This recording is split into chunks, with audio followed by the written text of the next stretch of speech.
السلام عليكم ورحمة الله وبركاته. الحمد لله رب العالمين، وصلى الله وسلم وبارك على عبده ورسوله محمد وعلى آله وصحبه أجمعين وعلى من تبعهم بإحسان إلى يوم الدين. أما بعد، محترم بھائیوں، اللہ رب العزت نے ہمارے مالوں میں زکوٰۃ کو فرض کیا ہے۔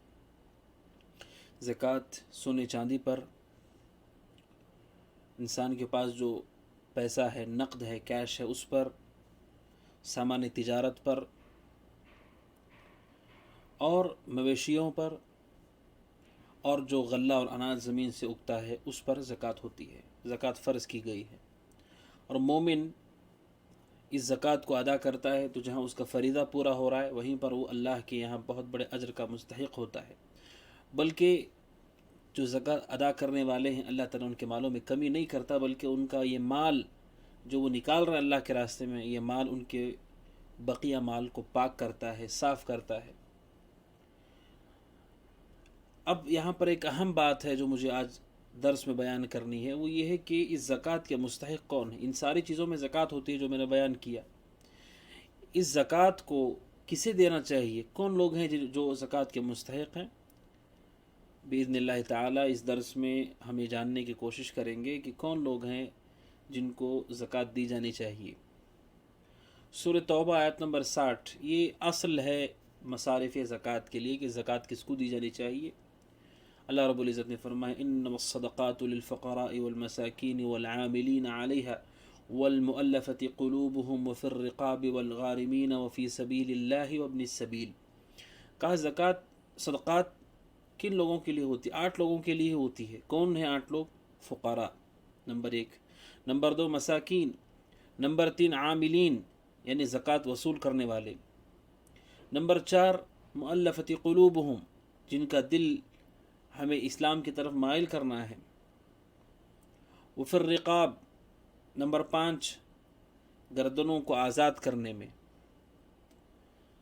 والغارمین نمبر 6 قرض داروں کے لیے، وفی سبیل اللہ اور اللہ کے راستے میں 7 اور 8 وابن السبیل مسافر کے لیے۔ یعنی یہ 8 اصناف ہیں جن میں زکوٰۃ دی جا سکتی ہے، زکوٰۃ دینی چاہیے۔ ان کے علاوہ صدقہ، زکوٰۃ یعنی صدقات سے مراد یہاں زکوٰۃ ہے، ان کے علاوہ کہیں پر بھی ہم زکوٰۃ نہیں دے سکتے۔ یہ 8 ہی اقسام ہیں، اصناف ہیں جہاں زکوٰۃ دی جانی چاہیے۔ اب آئیں مختصراً ہم دیکھیں کہ ان اصناف میں کیا تفصیل ہے جو اہل علم نے ذکر کی ہے۔ سب سے پہلے آتے ہیں فقراء اور مساکین۔ فقراء اور مساکین دونوں کو ایک ساتھ ہم دیکھتے ہیں۔ فقیر وہ شخص ہے جس کے پاس مال نہیں ہے، مسکین وہ شخص ہے جس کے پاس مال تو ہے لیکن اتنا نہیں ہے جس سے اس کی ضرورت پوری ہو رہی ہو، یا اس کے گھر والوں کی جن کی وہ کفالت کرتا ہے ان کی ضرورت پوری ہو رہی ہو، یہ اسے مسکین کہا جاتا ہے۔ اب فقراء اور مساکین، اب ہمیں یہ دیکھنا ہے کہ وہ کیا ضرورت ہے جو پوری نہ ہونے پر زکوٰۃ دی جا سکتی ہے۔ شیخ عثیمین رحمۃ اللہ علیہ نے شرح الممتع کے اندر، جو کہ زاد المستقنع کی شرح ہے، بڑی عظیم الشان شرح ہے جو شیخ عثیمین رحمۃ اللہ نے کی، جسے شرح الممتع کہا جاتا ہے۔ شیخ عثیمین کہتے ہیں رحمۃ اللہ علیہ کہ ضرورت کی جو چیزیں ہیں جس کے بغیر زکوٰۃ لے سکتے ہیں آپ اگر وہ نہ ہوں، اس میں کھانا شامل ہے، اس میں پینا شامل ہے، اس میں گھر یعنی رہنا چھت شامل ہے، اس میں لباس شامل ہے۔ یعنی اگر کوئی ایسا شخص جسے کھانے کی ضرورت پوری نہیں ہو پا رہی ہے، پینے کی ضرورت پوری نہیں ہو پا رہی ہے، رہنے کی ضرورت پوری نہیں ہو پا رہی ہے، اور پہننے کی اس سے ضرورت پوری نہیں ہو پا رہی ہے، اس کی اپنی بھی اور اس کے ماتحت جو آتے ہیں، اس کی بیوی، اس کے بچے، کوئی ایسا ہے جس کے پاس یہ ضرورتیں پوری کرنے کے لیے پیسہ نہیں ہے بھی تو پوری ضرورتیں نہیں کر پا رہا ہے وہ، تو ایسے شخص کو زکوٰۃ دے سکتے ہیں۔ حتیٰ کہ نکاح بھی انسان کی ضرورت میں سے ہے۔ شیخ عثیمین نے کہا اگر آپ فرض کر لیں کوئی ایسا انسان ہے کہ جو اپنی شادی کی خواہش رکھتا ہے لیکن اس کے پاس جو مال ہے وہ صرف کھانے کے لیے، پینے کے لیے، پہننے کے لیے اور رہنے کے لیے ہے، اور اس کے علاوہ اس کے پاس مہر کے لیے پیسہ نہیں ہے، تو کہا ہم اسے زکوٰۃ کا پیسہ دے سکتے ہیں، کیونکہ فقراء اور مساکین جو محتاجین ہیں، محتاج ہونے میں یہ بھی شامل ہے کہ کوئی نکاح نہ کر پائے اپنا، تو ہم مہر کے لیے پیسہ دے سکتے ہیں۔ تو گویا کہ یہ بنیادی ضرورتیں ہیں، ان کے لیے ہم زکوٰۃ کا پیسہ دے سکتے ہیں فقراء اور مساکین کو۔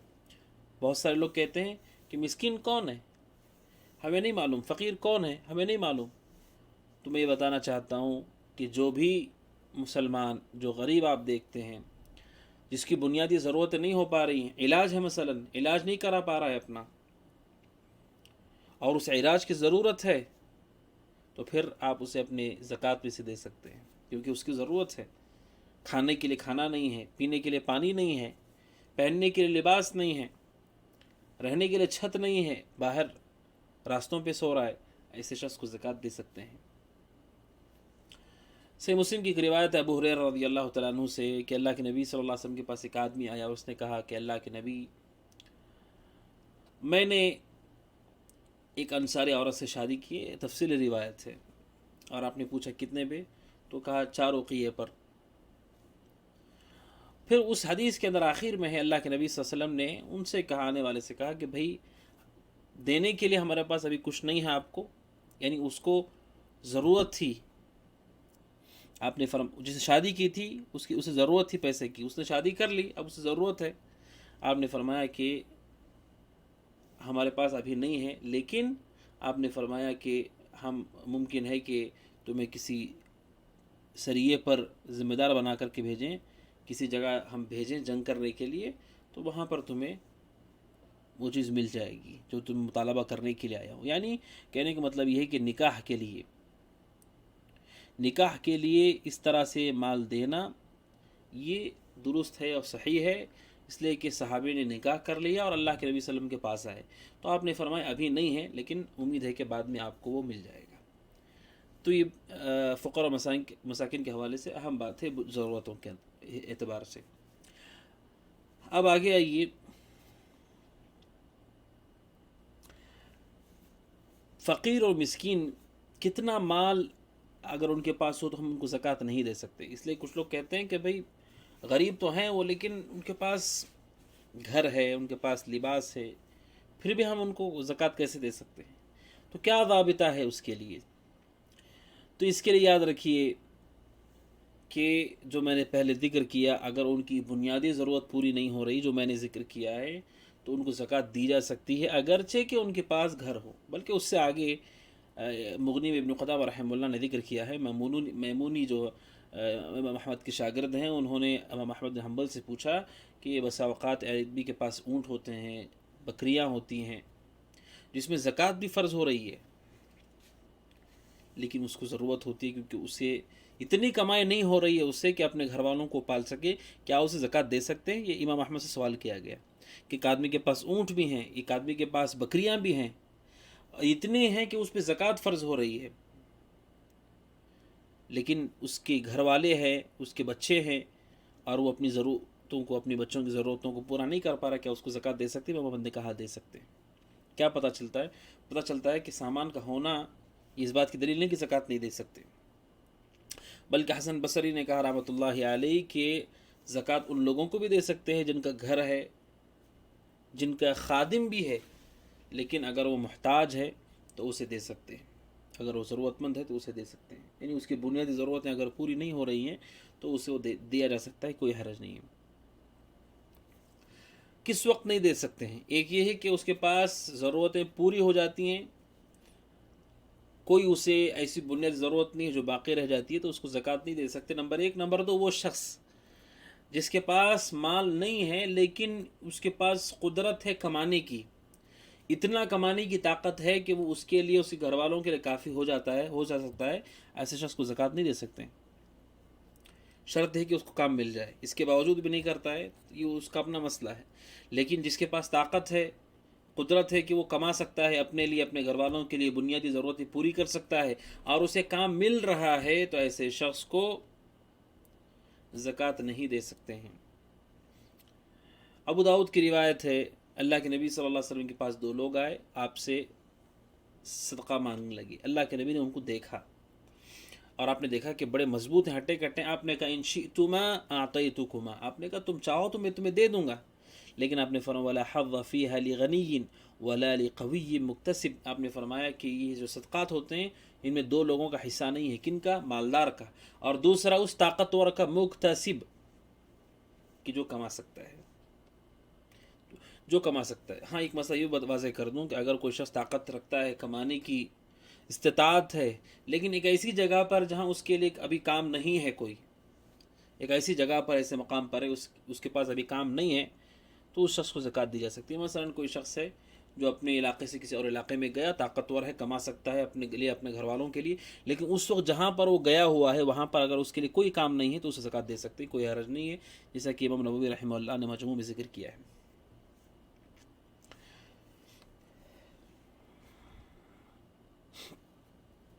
اور اسی طریقے سے ایک اہم مسئلہ یہ آتا ہے کہ کتنا دینا چاہیے ان کو، فقیر و مسکین کو کتنی زکوٰۃ دینی چاہیے، کہ ایک آدمی ان کو کئی سال تک زکوٰۃ دے سکتا ہے، یا کئی لوگ مل کے ایک آدمی کو زکوٰۃ دے رہے ہیں، تو کتنا دیں، کیا حد ہے اس کی.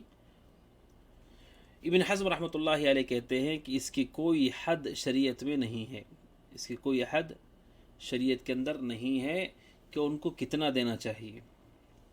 لہذا قول صحیح کے مطابق ہم انہیں اتنا دے سکتے ہیں جس سے وہ اپنی ضرورتوں کو پورا کر لیں،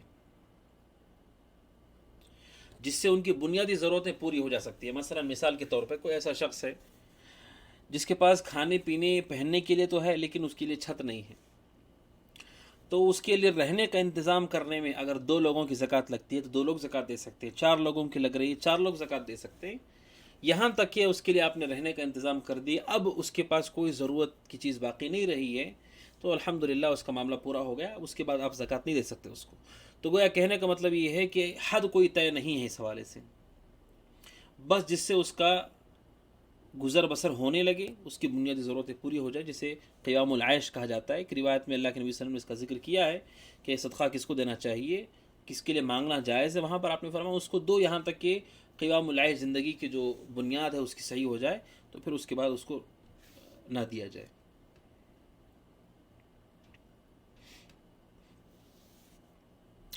ایک مسئلہ یہ بھی ہے کہ اگر کوئی ایسا شخص ہے جو فقیر ہے اور آپ اسے دینا چاہتے ہیں، لیکن سبحان اللہ اس کے پاس ہنر ہے، اس کے پاس صلاحیت ہے، تو آپ اس کے ہنر کے مطابق اس کی مدد کر سکتے ہیں. یہ بھی زکوٰۃ دینے کی جگہ ہے. مثلا کوئی ایسا شخص ہے جو کوئی چیز بیچ سکتا ہے، مثلا آپ اس کے لیے، اس غریب آدمی کے لیے کمانے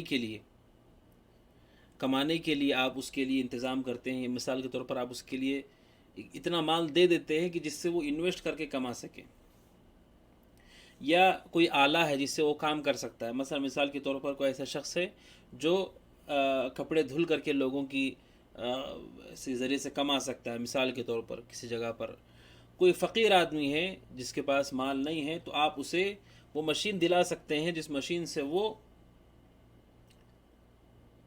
کما سکے، جس مشین کے ذریعے سے وہ فائدہ اٹھا سکے، جس کے مشین کے ذریعے سے وہ اپنا مال حاصل کر سکے. تو گویا کہ یہ بھی اس کی مدد میں سے ہوگا جس کے ذریعے سے وہ اپنی فقیری سے مالداری کی طرف آ جائے گا. اسی لیے ابو عبید نے رحمہ اللہ الاموال کے اندر ذکر کیا ہے، حضرت عمر بن خطاب نے کہا جب تم دو تو ان کو بے نیاز کر دو، یعنی کسی کو تم دو محتاج کو تو اس کو بے نیاز کر دو. میں یہاں پر ایک اہم بات بتانا چاہتا ہوں، جن لوگوں کو اللہ نے مال دیا ہے، اللہ عز و جل نے ثروت دی ہے، اللہ عز و جل نے قوت اور قدرت دی ہے، اس پر ضرور عمل کریں. اللہ رب العزت اگر آپ کے لیے آسانی کرے تو اس پہ ضرور عمل کیجئے کہ کسی محتاج کی ایسے مدد کیجئے کہ اس کے بعد وہ محتاج نہ رہے. جیسے علماء نے ذکر کیا ہے کہ کوئی شخص ہے جو تجارت کرنے کی صلاحیت اس کے پاس ہے، لیکن مال نہ ہونے کی وجہ سے وہ فقیر ہو چکا ہے. آپ اسے اتنا مال دیں جس کے ذریعے سے وہ تجارت کر سکے، مشین خرید سکے، یا ایسی چیز جس کے ذریعے سے وہ کما سکے. مثال کے طور پر کوئی ایسی سواری اس کو دے دی جائے جس کے ذریعے سے وہ کرایہ حاصل، جس کے ذریعے سے وہ کما سکے. تو یہ حضرت عمر بن خطاب نے کہا اذا اعطیتم فاغنوا، کہ جب تم دو تو سامنے والے کو صدقے سے بے نیاز کر دو. تو جس کو اللہ نے استطاعت دی ضرور اس پر عمل کریں. یہ بہت ہی اپنے لیے صدقے کی بات ہے، اپنے لیے خیر کی بات ہے.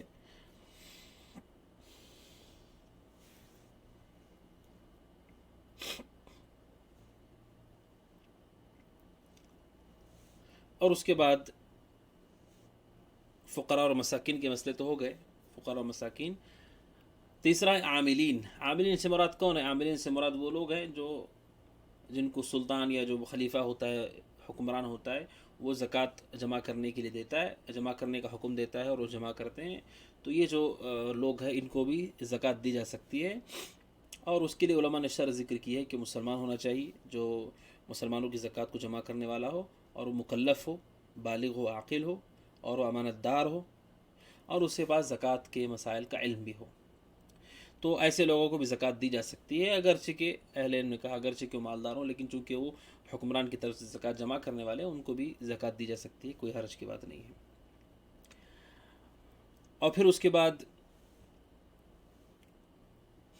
چوتھی قسم ہے المؤلفۃ قلوبہم، وہ لوگ جن کی اسلام لانے کی امید ہے، یا ان کے نقصان کو روکنے کے لیے، یا وہ لوگ جو اسلام قبول کرتے ہیں ان کو اپنے ایمان میں قوت دلانے کے لیے۔ گویا کہ تین قسم کے لوگ ہوں گے۔ نمبر ایک، وہ لوگ جن کے اسلام لانے کی امید ہے، ان کو آپ زکوٰۃ کے پیسے دے سکتے ہیں۔ نمبر دو، وہ لوگ جو نقصان پہنچانے والے ہیں اسلام مسلمانوں کو، آپ ان کو زکوٰۃ دے کر یہ سمجھتے ہیں کہ زکوٰۃ دینے کے بعد، ان کو پیسہ ملنے کے بعد وہ شر سے آپ کو محفوظ کر دیں گے، مسلمانوں کو محفوظ کر دیں گے، ان کو بھی زکوٰۃ دے سکتے ہیں۔ اور تیسرا، وہ شخص جو مسلمان ہوا ہے ابھی اس کو اپنے ایمان مضبوط کرنے کے لیے سہارے کی ضرورت ہے، آپ زکوٰۃ دیتے ہیں اس کو یہاں تک کہ مضبوط ہو جاتا ہے۔ یہ تینوں قسمیں اس کے اندر داخل ہے، جیسے کہ شیخ عثیمین نے شرح الممتع کے اندر ذکر کیا ہے۔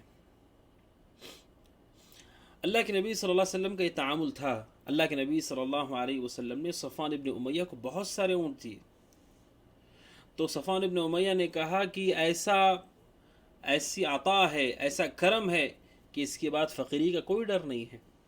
بلکہ ایک روایت میں سنن ترمذی کی کہ اللہ کے نبی صلی اللہ علیہ وسلم نے ایک شخص کو اتنا مال دیا، کہتے ہیں کہ وَإِنَّهُ لَأَبْغَضُ النَّاسِ إِلَيَّ، کہ میرے نزدیک سب سے ناپسندیدہ آپ ہی تھے، نعوذ باللہ، کہتے فَمَا زَالَ يُعْطِينِي حَتَّى إِنَّهُ لَأَحَبُّ النَّاسِ إِلَيَّ، آپ مجھے دیتے گئے یہاں تک کہ آپ سب سے محبوب ہو گئے میرے نزدیک۔ تو میرے بھائیوں، اس کا اثر ہوتا ہے، اس کو یاد رکھیے۔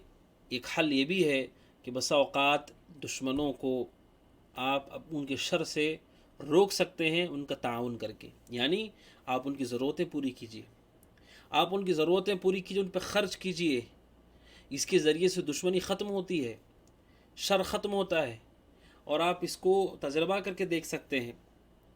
اب آپ اندازہ کیجیے، اللہ کے نبی صلی اللہ علیہ وسلم سب سے مبغوض ہے ایک آدمی کے نزدیک، آپ نے اس کو دیا، اتنا دیا، سب سے محبوب ہوگا، اس لیے کہ مال کی قیمت ہے، مال کا ایک درجہ ہے، انسان کی زندگی کی ضرورت ہے مال، اور جب وہ مال سامنے والے کی طرف سے آ رہا ہے جو کہ ہمارا دشمن ہے، وہ ہم کو دے رہا ہے، جبکہ عام طور پہ کوئی ایک دوسرے کو اپنا مال نہیں دیتا ہے، تو یہ مال اس کے دل میں محبت پیدا کرتی ہے۔ اسی لیے حدیث میں کیا کہا گیا؟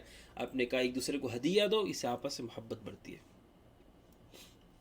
اب یہاں پر ایک بات یہ ہے کہ دین کے لیے، کسی کے دین کو بچانے کے لیے زکوٰۃ کیسے دے سکتے ہیں؟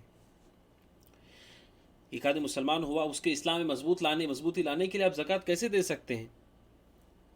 یعنی کیا معاملہ ہے یہ؟ شیخ عثیمین رحمۃ اللہ نے بڑی پیاری بات کہی، کہا کہ جب لوگوں کے جسم کو بچانے کے لیے، زندگی کو بچانے کے لیے آپ زکوٰۃ دے سکتے ہیں، تو دین بچانے کے لیے بدرجہ اولا دے سکتے ہیں، کوئی حرج کی بات نہیں۔ حتیٰ کہ کوئی یہودی نصرانی مسلمان ہو جائے، آپ ان کے ثبات قدمی کے لیے زکوٰۃ دے سکتے ہیں ان کو۔ بل ایک روایت میں اللہ کے نبی صلی اللہ علیہ وسلم نے فرمایا کہ میں قریش کو دیتا ہوں تاکہ وہ مضبوط ہو سکیں، اسلام کو پسند کر سکیں، قریب آ سکیں۔ تو لہذا میرے بھائیوں، یہ مؤلفۃ قلوبہم ہے۔ بلکہ امام زہری سے، ابن ابی شیبہ نے روایت کیا، امام زہری سے پوچھا گیا، بہت بڑے تابعی ہیں، امام ابن شہاب الزہری سے پوچھا گیا کہ اگر کوئی یہودی یا نصرانی مسلمان ہوتے ہیں، اگرچہ کہ وہ مالدار ہوں، کیا ان کو دے سکتے ہیں زکوٰۃ؟ کہا وَإِن كَانَ غَنِيًّا، کہا مالدار بھی ہوں تب بھی دے سکتے ہیں۔ تو بہرحال خصوصی طور پر ان معاملات میں علماء کی طرف رجوع کریں، بالخصوص جہاں پر لوگوں کو لگتا ہے کہ یہاں پر مشکلات ہو سکتی ہیں اور وہاں پر شر کو ختم کرنے کے لیے زکوٰۃ دینے کی بات ہے، تو وہاں علماء کی طرف رجوع کر کے اس مسئلے کو حل کیا جانا چاہیے۔ بہرحال یہ چوتھی چیز ہے۔ پانچویں چیز ہے الرقاب۔ الرقاب گردن، یعنی غلام۔ غلام یعنی غلاموں کو دینا نہیں ہے، اس کا معنی یہ نہیں کہ غلاموں کو زکوٰۃ دینی چاہیے، مطلب یہ ہے کہ غلاموں کو آزاد کرانا۔ پرانے زمانے میں ایک شکل ہوتی جسے مکاتب کہا جاتا تھا، العبد المکاتب۔ مکاتب کا معنی یہ ہے کہ غلام اپنے آقا سے بات چیت کر لیتا تھا کہ میں اتنا پیسہ دوں گا، مجھے آزاد کر دو گے۔ وہ مالک کہتا ٹھیک ہے، تو مجھے اتنا کما کر دے دو، میں تمہیں آزاد کر دیتا ہوں۔ تو یہ جو مکاتب ہوتا ہے یہ محنت کرتا ہے کمانے کے لیے، آزاد ہونے کے لیے۔ تو ایسے مکاتب شخص کو بھی آپ زکوٰۃ کا پیسہ دے سکتے ہیں، کوئی حرج کی بات نہیں ہے، یہ الرقاب میں داخل ہے۔ اور اس سے آگے بڑھ کر وہ جو غلامی میں ہے، آپ اسے آزاد کرا سکتے ہیں، یہ بدرج اولا اس کے اندر شامل ہے۔ اور اسی کے ساتھ راجح قول کے مطابق وہ مسلمان جو قید میں ہیں، جو قید میں بند ہیں، اگر ان کے لیے یہ راستہ ہے کہ وہ پیسے ادا کرنے سے آزاد ہو سکتے ہیں اور وہ صحیح ہیں، تو ایسے قیدیوں کو آزاد کرانا بھی اس میں شامل ہوگا صحیح قول کے مطابق، واللہ اعلم۔ اس لیے علماء نے کہا کہ غلام کا اپنے مالک کے یہاں سے آزاد ہونے سے بڑا مسئلہ ہے کسی کا بند ہونا، قید ہو جانا، یہ اس سے شدید ہے۔ تو جب وہاں زکوٰۃ دے سکتے ہیں تو یہاں بھی بدرجہ والا زکوٰۃ دے سکتے ہیں، واللہ عالم۔ یہ پانچویں چیز ہے۔ اور چھٹی چیز ہے قرض دار، غارم۔ غارم سے کون مراد ہے؟ جن کو قرض آ گیا۔ قرض دو وجہ سے، نمبر ایک، لوگوں کی اصلاح کے لیے اگر کوئی قرض میں ڈوب جائے، مثلا دو طرف جھگڑا ہو گیا، دو قبیلوں میں، جس نے صلح کرائی اور جو قیمت بن رہی تھی صلح کرنے کے لیے، مثلا پیسے دینے پڑ رہے ہیں، تو اس نے اپنے اوپر لے لیا۔ اور سبحان اللہ ایسے عادل لوگ سماج میں پائے جاتے ہیں جو انصاف کرنے کے لیے اپنے اوپر پیسہ لے لیتے، ذمہ داری لے لیتے۔ مثلا ایک قوم کہہ رہی کہ انہوں نے مجھے 10,000 روپے دیے تھے اور واپس نہیں کیے، یہ کہہ رہے ہیں کہ ہم دے چکے ہیں۔ اب ان دونوں کے درمیان لڑائی ہو گئی۔ اب اس نے کہا کہ مسئلہ صرف پیسے کا ہے، اگر یہ حل ہو جائے تو لڑائی ختم ہو جائے۔ اس نے کہا یہ 10,000 میں دے دیتا ہوں۔ تو ایسے لوگ ماشاءاللہ الحمدللہ پائے جاتے ہیں، اور اللہ عز و جل ان کی قربانی کو قبول فرمائے۔ تو ایسے لوگوں کو زکوٰۃ کا پیسہ دے سکتے ہیں، اگرچہ کہ وہ مالدار ہوں۔ اگر وہ اس وجہ سے قرض ہوا ہے، اصلاح کراتے ہوئے بھی قرض ہوا ہے، تو ایسے لوگوں کو زکوٰۃ کا مال دے سکتے ہیں، کوئی حرج کی بات نہیں ہے۔ اللہ کے نبی صلی اللہ علیہ وسلم کی حدیث ہے صحیح مسلم کے اندر، اللہ کے نبی صلی اللہ علیہ وسلم نے قبیصہ قبیصہ الہلالی رضی اللہ عنہ کی کہتے تحملت حمالتاً، کہتے کہ حضرت قبیصہ پر ایک قرض آ گیا۔ کیوں قرض آ گیا؟ لوگوں کی اصلاح کراتے ہوئے ان کے ذمہ قرض آ گیا۔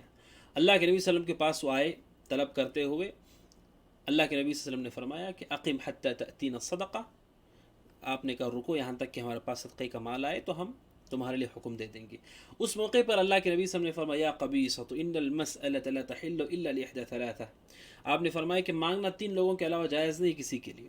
پہلا آپ نے فرمایا وہ شخص جس نے اپنے اوپر ذمہ داری لے لی ہے اصلاح کرانے کے لیے، سب سے پہلے وہ شخص ہے جس کے لیے مانگنا جائز ہے، اس کو دیا جا سکتا ہے۔ آپ نے فرمایا ایسے شخص کو دے سکتے ہیں، اور ایسا شخص مانگتا بھی ہے تو کوئی حرج کی بات نہیں ہے۔ نمبر دو، ایسا شخص جس کو اچانک آسمانی حادثہ پیش آ گیا، جس سے وہ ضرورت مند ہو گیا، آسمانی آفت آ گئی، کوئی بھی مشکل آ گئی، ایسے شخص کے لیے بھی جائز ہے، یہاں تک کہ اس کی زندگی کی بنیادی ضرورتیں پوری ہونے لگے اتنا وہ مانگ سکتا ہے۔ اور تیسرا آپ نے فرمایا وہ شخص جو بہت محتاج ہو، فقیر ہو، اس کے محلے کے تین لوگ گواہی دیں کہ واقعی محتاج ہے، تو ایسے شخص کے لیے مانگنا جائز ہے۔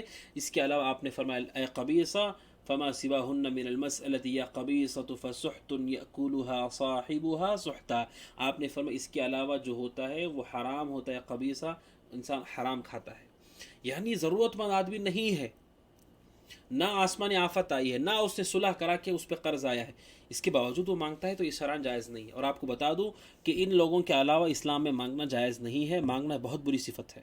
لوگوں کے سامنے طلب کرنا صرف مال جمع کرنے کے لیے جائز نہیں ہے، صرف ضرورت کے موقع پر اس کی اجازت دی گئی ہے۔ پھر اس کے بعد کی قسم ہے الغارم، یعنی قرض دار۔ ایک تو وہ ہے جو اصلاح کرانے کے لیے قرض دار ہو، نمبر دو وہ قرض دار ہے جو اپنی ضرورتوں کو پورا کرنے کے لیے قرض دار ہو گیا۔ ایسے شخص کو بھی زکوٰۃ دینے میں کوئی حرج کی بات نہیں ہے۔ جس مثال کے طور پر کسی نے علاج کے لیے قرض لے لیا، کپڑے کے لیے قرض لے لیا، اپنے لیے اپنی بھی بچوں کے کپڑا پہنانے کے، ایسا نہیں کہ اسراف اور فضول کرنے کے، نہیں، اس کی بنیادی ضرورتوں کے لیے۔ بچے بڑے ہو رہے ہیں، ان کے پاس لباس میسر نہیں ہے، اس نے قرض لے لیا تاکہ ان کے اپنے جسم کے حساب سے لباس ان کو دے سکے، یا گھر کی بنیادی سامان برتن جس کے ذریعے سے وہ پکا کر کھا سکے، تو ایسے شخص کے لیے جائز ہے کہ ہم ایسے شخص کو جو قرض لے چکا ہے اسے پیسہ دے سکتے ہیں زکوٰۃ کا، کوئی حرج نہیں ہے۔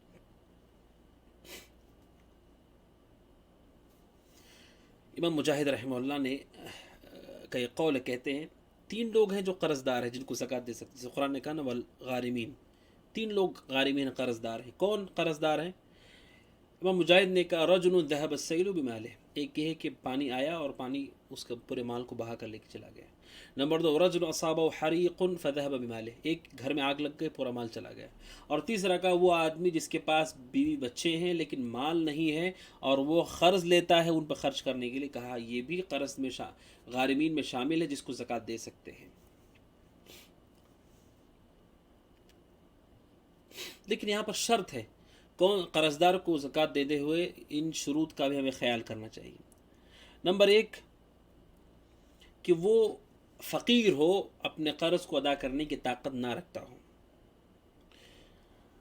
اگر وہ دے سکتا ہے بعض اور بعض نہیں دے سکتا تو جتنا وہ دے سکتا ہے وہ دے گا، جو نہیں دے سکتا اس میں آپ زکوٰۃ دے سکتے ہیں۔ مثلا کوئی فقیر آدمی ہے، اس نے قرض لے لیا ہے مثلا 10,000 روپے، 5,000 وہ دے سکتا ہے تو ہم کہیں گے 5,000 تم دے دو، 10,000 تم زکوٰۃ نہیں لے سکتے، 5,000 چونکہ تم دے سکتے ہو تو 5,000 دے دو، اور باقی 5,000 آدمی زکوٰۃ کے بطور دے سکتا ہے، کوئی حرج نہیں، واللہ عالم۔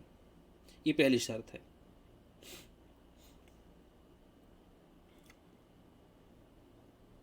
دوسری شرط یہ کہ گناہ کے کاموں کے لیے قرض نہ لیا ہو۔ ہمارے نعوذ باللہ لوگ خرافات کے لیے نعوذ باللہ قرض لیتے ہیں، 11ویں کے لیے، 12ویں کے لیے، چہلم کے لیے، 40ویں کے لیے۔ ایسا قرض جو حرام چیز کے لیا گیا ہو اس میں زکوٰۃ نہیں دے سکتے، الا یہ کہ معلوم ہو جائے کہ توبہ کر چکا ہے، اب اس گناہ سے واپس آنا چاہتا ہے تو آپ اس وقت دے سکتے ہیں، تو گویا کہ آپ نے زکوٰۃ بھی دے دی اور اس کو گناہ سے نکلنے میں مدد بھی کی، اس وقت آپ دے سکتے ہیں۔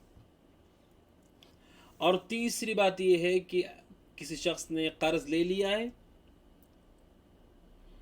لیکن وہ قرض لے کر کے اسراف کر رہا ہے، اس کو بھی زکوٰۃ نہیں دینا چاہیے،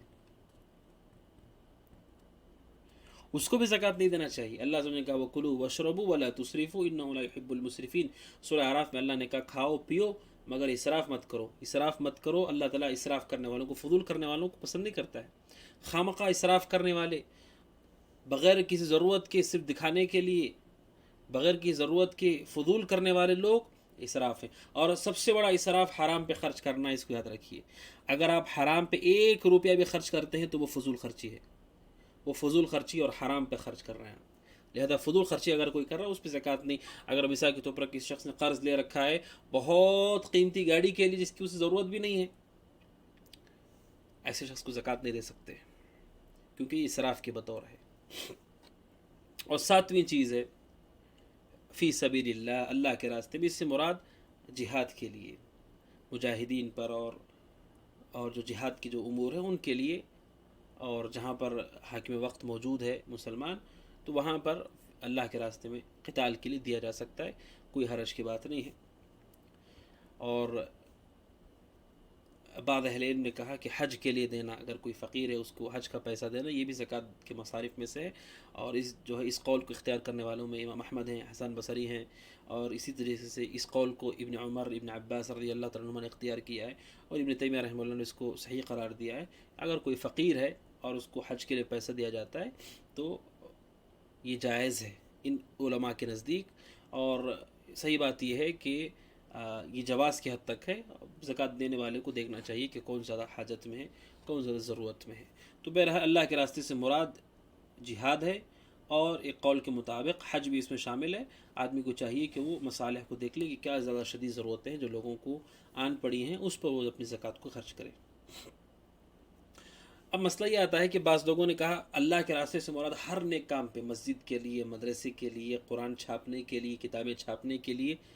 میرے بھائیوں یہ قول صحیح نہیں ہے، یہ قول صحیح نہیں ہے، کیونکہ اللہ عز و جل کا انما الصدقہ، صدقات تو انہی کو دینا ہے۔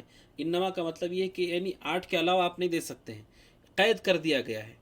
آپ کہہ رہے ہیں 8 ہی کو دینا ہے، پھر آخر میں کہہ دیا جائے کہ نہیں کہیں بھی نیکی میں لگا دو، پھر قید لگانے کی کیا ضرورت ہے کہ انہی میں دینا چاہیے؟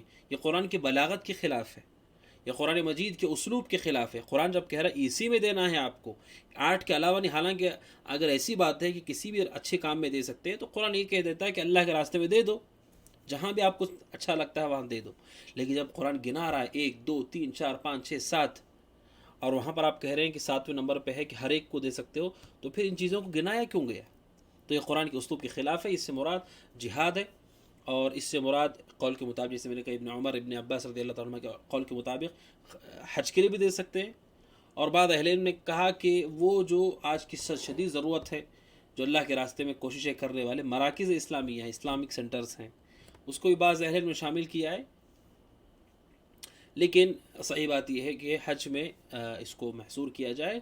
اور رہی بات یہ کہ دعوت سینٹرز کو, جو اسلامک سینٹرز ہیں جو اسلام و دعوت اللہ اور کفر و بدعت اور شرکیات کے لیے, ان کے رد کے لیے, ان کے جواب کے لیے کوششیں کر رہے ہیں, ایسے لوگوں کو زکوٰۃ دینا چاہیے نہیں دینا چاہیے, یہ ایک اختلافی مسئلہ ہے. بعض علماء نے کہا کہ چونکہ یہ بھی اللہ کے راستے میں ہی ہے دے سکتے ہیں, بعض نے کہا نہیں. اس حوالے سے آپ اپنے علماء سے رجوع کریں اور اس حوالے سے فتویٰ حاصل کریں, واللہ عالم. لیکن جو شیخ المفسرین امام طبری رحمۃ اللہ علیہ نے ذکر کیا ہے, اس سے مراد جہاد ہے. اس کی مراد جہاد ہے, یعنی اس کو عام علماء نے عام نہیں کہا ہے کہ آپ کہیں بھی دے سکتے ہیں, ایسا نہیں ہے. یہ قول کہیں پر بھی دے سکتے ہیں, یہ قول صحیح نہیں ہے, یہ قول مرجوح ہے. ہاں دعویٰ سینٹر کو دے سکتے ہیں کہ نہیں, بعض علماء نے کہا یہ جہاد ہی کے اندر آتا ہے, اللہ کے راستے میں, اس لیے کہ جہاد زبان سے بھی ہوتا ہے, قلم سے بھی ہوتا ہے, تلوار سے بھی ہوتا ہے, تو انہوں نے کہا دے سکتے ہیں. تو میں نے ذکر کیا مسئلہ اختلافی ہے, لہٰذا اس مسئلے میں کہ مراکز اسلامیہ اسلامک سینٹرز کو دے سکتے ہیں کہ نہیں, اس حوالے سے علماء کی طرف رجوع کریں. رہی بات دیگر نیکی کے کام, مسجد بنانا, مدرسے بنانا, ہاسٹل بنانا, کالج بنانا, اسکول بنانا, اسپتال بنانا, یہ سب بھی دینا جائز نہیں, کیونکہ یہ اللہ کے راستے میں نہیں آتے. اللہ کے راستے میں جو آنے والی چیزیں وہ جہاد ہے, نمبر 2 حج ہے, اور مراکز اسلامیہ اسلامک سینٹرز آئیں گے کہ نہیں آئیں گے اختلافی مسئلہ ہے, علماء کی طرف رجوع کریں. لیکن یہ ساری چیزیں مسجدیں, مدرسے, دعوت سینٹر, مسجدیں, مدرسے, کالج, اسکول اور یتیم خانہ یا دیگر چیزیں جو نیکی کی چیزوں میں سے ہیں, اور ان 8 چیزوں میں سے نہیں جو قرآن نے بیان کی, وہاں پر نہیں دے سکتے ہیں صحیح قول کے مطابق. جیسے میں نے کہا یہ قرآن مجید کے اسلوب کے خلاف ہے. اور 8ویں چیز ہے ابن السبیل, مسافر, جس کا خرچہ ختم ہو گیا ہو یا ضائع ہو گیا ہو, پیسہ چوری ہو گیا یا ختم ہو گیا اور اسے ضرورت ہے اپنی جگہ تک پہنچنے کے لیے, تو اس کو زکوٰۃ دے سکتے ہیں, کوئی حرج کی بات نہیں ہے. لیکن وہاں پر علماء نے کہا سفر اس کا مشروع ہونا چاہیے, مباح ہونا چاہیے, گناہ کے سفر پہ نہیں دے سکتے. اور کہا کہ اگر کوئی توبہ کر رہا ہے تو وہاں پر دے سکتے ہیں. تو یہ جو ہے زکوٰۃ کے مسافر کے حوالے سے کہا گیا. بلکہ اہل علم نے کہا اگرچہ کہ وہ مالدار ہو, لیکن اگر اس کے پاس نہیں ہے جس کے ذریعے سے وہ اپنے گھر تک پہنچ پا سکتا ہو, تو وہاں پر اس کو زکوٰۃ دینے میں کوئی حرج کی بات نہیں ہے. سفر میں بہت سارے لوگوں کے پاس پیسہ ختم ہو جاتا ہے یا چوری ہو جاتا ہے, کوئی حادثہ پیش آ جاتا ہے اور ان کو گھر تک پہنچنا ہوتا ہے, ایسے لوگوں کو زکوٰۃ دینے میں کوئی حرج کی بات نہیں ہے. تو یہ 8 قسمیں ہیں, 8 اصناف ہیں جو زکوٰۃ کے حوالے سے ذکر کی گئی ہے. حتیٰ کہ ابن عربی اور امام قرطبی رحمہ اللہ نے یہ تک ذکر کیا ہے کہ اگر مسافر جس کا پیسہ ختم ہو گیا قرض لے سکتا ہو تب بھی اس کو زکوٰۃ دے سکتے ہیں, کوئی حرج کی بات نہیں ہے. اور ایک جملہ بہت پیارا استعمال کیا انہوں نے کہ وَلَيْسَ يَلْزَمْ أَن يَدْخُلَ تَحْتَ مِنَّةِ أَحَدٍ وَقَدْ وَجَدَ مِنَّةَ اللَّهِ وَنِعْمَتَهُ. کہا کہ کسی کے احسان کے نیچے جانے کی ضرورت نہیں جب اللہ عز و جل کی طرف سے احسان اور نعمت موجود ہے. لہٰذا اگر کوئی ایسا شخص ہے جو قرض لے سکتا ہے, جس کا سفر میں پیسہ ختم ہو گیا ہے, قرض لے سکتا ہے, تب بھی آپ اسے زکوٰۃ دے سکتے ہیں. یہ اللہ عز و جل کی طرف سے فضل ہوگا, جیسا کہ اہل نے ذکر کیا ہے. تو گویا کہ مختصر احکامات ہے کہ زکوٰۃ کس کو دینا چاہیے, اور ان 8 کے علاوہ کہیں پر بھی زکوٰۃ دینا جائز نہیں ہے. اور زکوٰۃ دینے کے حوالے سے اس کو بھی یاد رکھیے کہ زکوٰۃ آپ دیتے ہوئے ان اصناف کا خیال کریں, جس کو چاہے اس کو دے دینا جائز نہیں ہے. اور بعض لوگ پہلے کوئی صدقہ کیے ہوتے ہیں, پھر بعد میں نیت کر لیتے ہیں کہ وہی میری زکوٰۃ ہے, تو یہ زکوٰۃ نہیں ہوگی. اور ایک بعض لوگ یہ پوچھتے ہیں کہ کیا زکوٰۃ دینے سے پہلے بتانا چاہیے. دیکھیے اگر آپ کو معلوم ہے کہ اس شخص کو وہ شخص معروف ہے کہ وہ زکوٰۃ لیتا ہے, اس کے پاس کوئی اعتراض نہیں, تو بتانے کی کوئی ضرورت نہیں, آپ اسے دے دیں.